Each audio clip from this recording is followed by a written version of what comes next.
કેમ છો મારા વાલા મિત્રો? આજે આપણે લેક્ચર નંબર 4માં મળ્યા છીએ.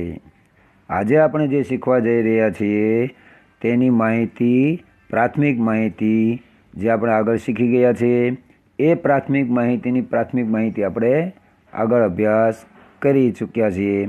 પરંતુ આ પ્રાથમિક માહિતી જે એકત્રિત કરવાની છે એ પ્રાથમિક માહિતી એકત્રિત કરવાની રીતો કેટલી છે? તો કે ઘણી બધી રીતો છે.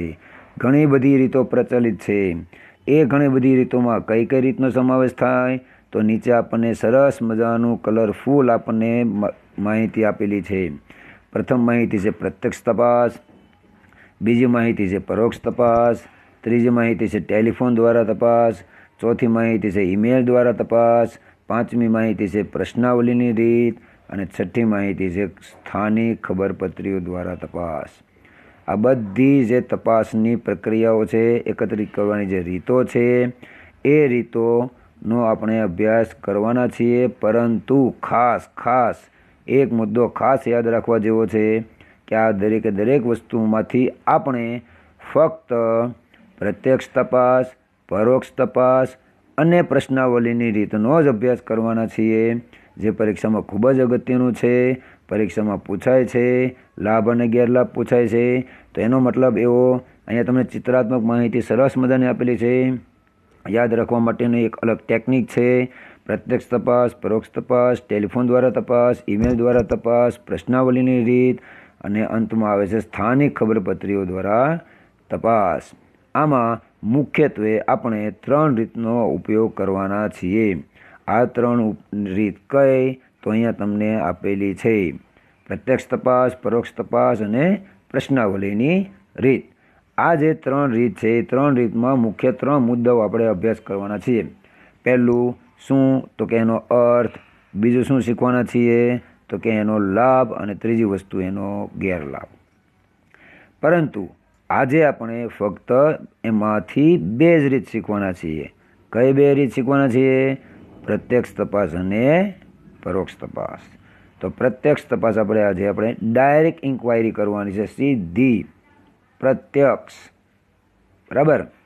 જ્યારે કોઈ પણ ઉંમર થયેલ વ્યક્તિની જ્યારે આપણે એમ કહેવાય ને કે ભાઈ છોકરો છોકરીને જ્યારે જોવા જાય ત્યારે છોકરો પ્રત્યક્ષ પોતે છોકરીનું નિરીક્ષણ કરે, પોતે તપાસ કરે, એટલે એને શું કહેવાય? પ્રત્યક્ષ તપાસ. આ એક વ્યવહારિક ઉદાહરણ થયું. તો બીજી કોઈ વ્યક્તિ દ્વારા એને તપાસ કરવામાં આવે? ન આવે.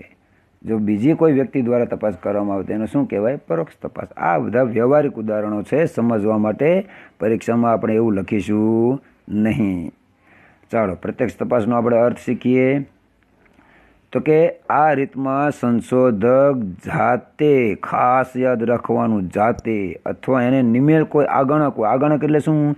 તો કે સત્તાવાર પ્રતિનિધિ, નિમણૂક કરેલો જે પ્રતિનિધિ છે તે, એ જ્યારે તપાસના સ્થળે જાય, પોતે રૂબરૂ મુલાકાત લે અને પછી જરૂરી માહિતી મેળવે, એને કહેવાય પ્રત્યક્ષ તપાસ. ખૂબ જ સરસ મજાનો સવાલ છે, ખૂબ જ સરસ મજાનો મુદ્દો છે. આપણે ખાસ યાદ રાખીશું. એનું એક સરસ મજાનું નીચે ઉદાહરણ પણ આપેલું છે. કોઈ એક વ્યક્તિ કોઈ એક તાલુકામાં જ્યારે ખેડૂતોની પરિસ્થિતિ વિશેની માહિતી ભેગી કરવા માગતો હોય, એકત્રિત કરવાની ઈચ્છા ધરાવતો હોય, ત્યારે એ વ્યક્તિ પોતે એ તાલુકામાં જઈને શું કરશે? તો કે ખેડૂતોને રૂબરૂ મળશે અને એ ખેડૂતોને રૂબરૂ મળીને એમની પાસેથી બધી જ વિગતવાર માહિતી એકઠી કરશે. અને આ જે માહિતી એકઠી કરેલી છે તેને શું કહેવામાં આવે છે? પ્રત્યક્ષ તપાસ. ખ્યાલ આવી ગયો મિત્રો? પ્રત્યક્ષ તપાસ, ડાયરેક્ટ ઇન્ક્વાયરી. જો આપણને ગુજરાતી શબ્દમાં ખ્યાલ ન આવે તો ઇંગ્લિશમાં ડાયરેક્ટ ઇન્ક્વાયરી. બરાબર? આ રીતે એકત્રિત કરેલ માહિતીને શું કહેવાય? પ્રત્યક્ષ તપાસ. હવે આ પ્રત્યક્ષ તપાસ આપણે કરીએ તો એના લાભ શું? તો કે ફર્સ્ટ મુદ્દો ખૂબ જ સરસ મજાનો છે. માહિતી સાચી મળે અને માહિતી વિશ્વસનીય હોય છે. એમાં કોઈ પણ પ્રકારની માહિતી આમ તેમ હોય નહીં. બીજો એનો મુદ્દો ફાયદો કયો તો કે આપણે જે રૂબરૂમાં માહિતી મેળવીએ છીએ ને એ રૂબરૂમાં માહિતી મેળવવાને કારણે શું થાય તો કે માહિતી આપનાર જે વ્યક્તિ છે એનો કોઈ પ્રશ્ન હોય, કોઈ શંકા હોય કે કોઈ મૂંઝવણ હોય તો એ મૂંઝવણનો પ્રશ્નનો ખુલાસો થઈ જાય છે અને એ ખુલાસો થવાને કારણે આપણે એનો ઉકેલ પણ લાવી શકીએ છીએ. ત્રીજો એનો લાભ છે કે કેટલીક વખત જે સંશોધક છે, આગણક છે, એ માહિતી આપનાર પાસેથી પૂરક માહિતી મેળવે. પૂરક માહિતી, બરાબર. પૂરક માહિતી એટલે શું તો કે જે આપણે માહિતી લેવાની હોય ને એના અનુસંધાનમાં બીજી કેટલીક માહિતીઓ ભેગી કરે, જેના કારણે શું થાય કે અમુક કદાચ કોઈ વ્યક્તિ માહિતી આપવા માટે સંકોચ અનુભવતો હોય તો એ સંકોચ ન અનુભવે અને એની પૂરક માહિતી દ્વારા એ જવાબ પણ સરળ રીતે આપી શકે અને એ આપણે જ્યારે અર્થઘટન કરવાનું હોય ત્યારે આપણે એનો ઉપયોગ કરી શકીએ. ત્યારબાદ આવે છે જો તપાસ કરવાનું જે સ્થળ છે, જે ક્ષેત્ર છે એ મર્યાદિત હોય, મર્યાદિત એટલે નાનું હોય, બરાબર, ત્યારે જ આ રીત આપણે ઉપયોગ કરી શકીએ. બાકી આ રીત આપણને ઉપયોગી બની શકે નહીં. એટલે ક્ષેત્ર મર્યાદિત હોય ત્યારે જ આ રીતનો ઉપયોગ કરવામાં આવે છે. બાકી આપણે એ રીતનો ઉપયોગ કરી શકતા નથી, એની મર્યાદા છે, એ એનો ગેરલાભ છે. જ્યારે તપાસનું ક્ષેત્ર વિશાળ હોય ત્યારે આ રીત ઉપયોગી થતી નથી. આ એનું શું કહેવાય? ગેરલાભ, એની મર્યાદા.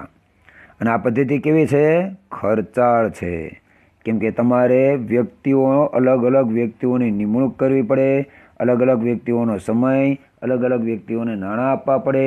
આ બધી વસ્તુઓ આમાં ખર્ચાય.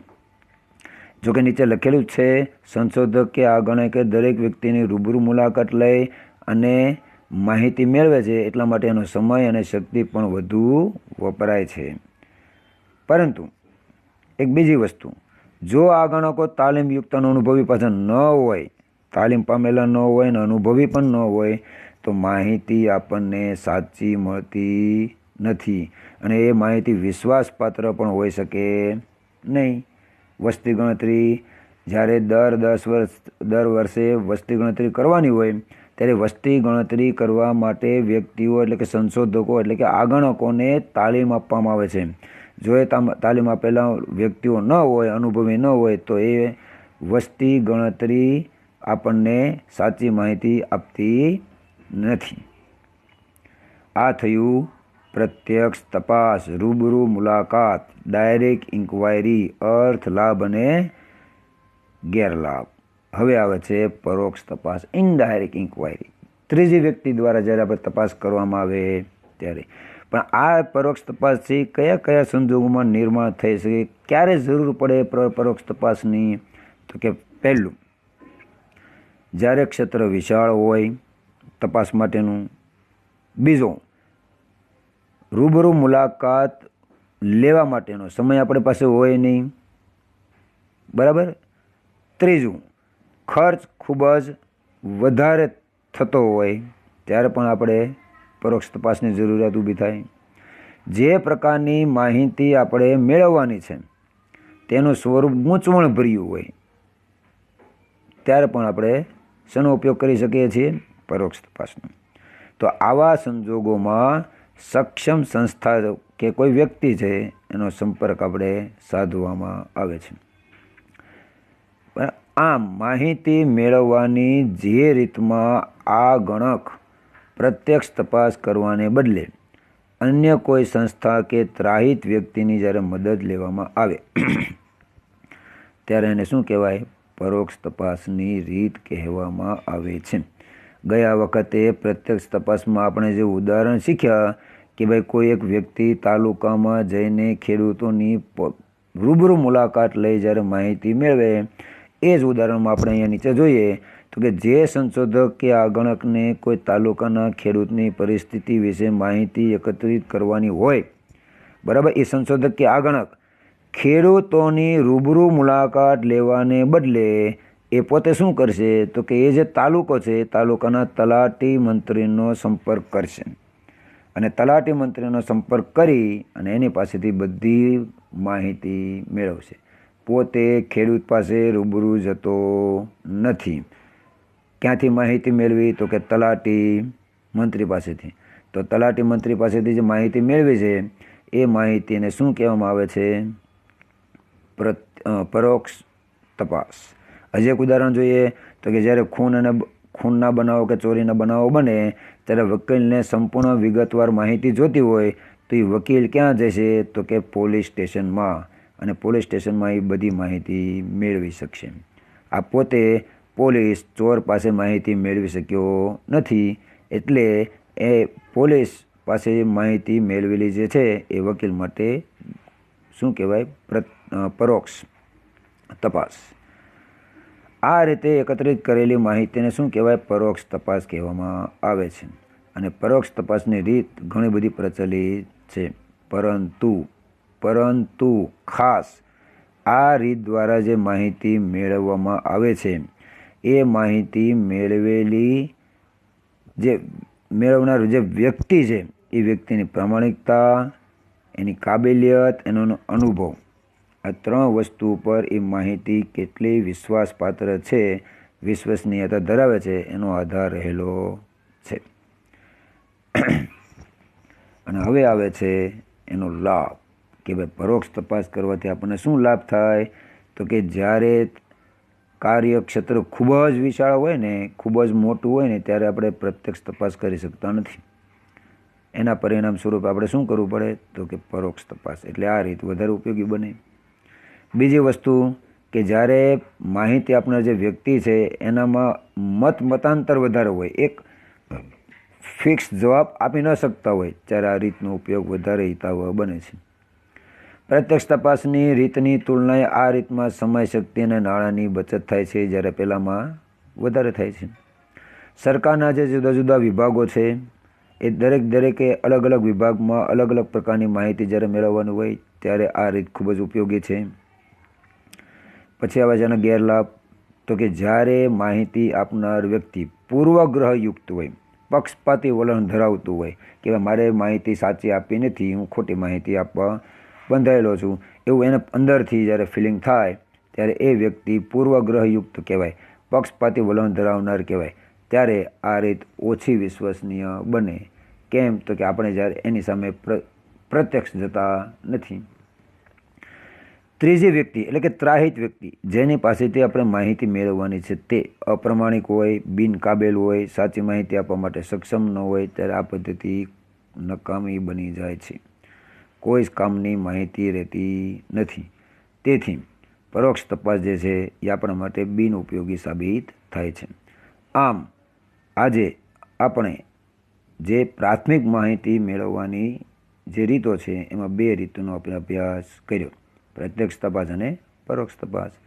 હવે જે ત્રીજી રીત છે પ્રશ્નાવલીની રીત, આ પ્રશ્નાવલીની રીત આપણે નેક્સ્ટ લેક્ચરમાં શીખીશું. પ્રશ્નાવલીની રીતમાંય પછી રીતો આપેલી છે કે ભાઈ પ્રશ્નાવલીની રીતમાં કેટલી રીતો કઈ રીતે મેળવી શકાય, તો એનો પણ આપણે અભ્યાસ કરીશું. પણ એ નેક્સ્ટ લેક્ચરમાં આપણે અભ્યાસ કરવાના છીએ. ત્યાં સુધી આપણે આજે જે શીખ્યા છે એનો આપણે વ્યવસ્થિત સારામાં સારી રીતે અભ્યાસ કરીશું, શીખીશું અને નોટબુક્સમાં આપણે ઉતારીશું.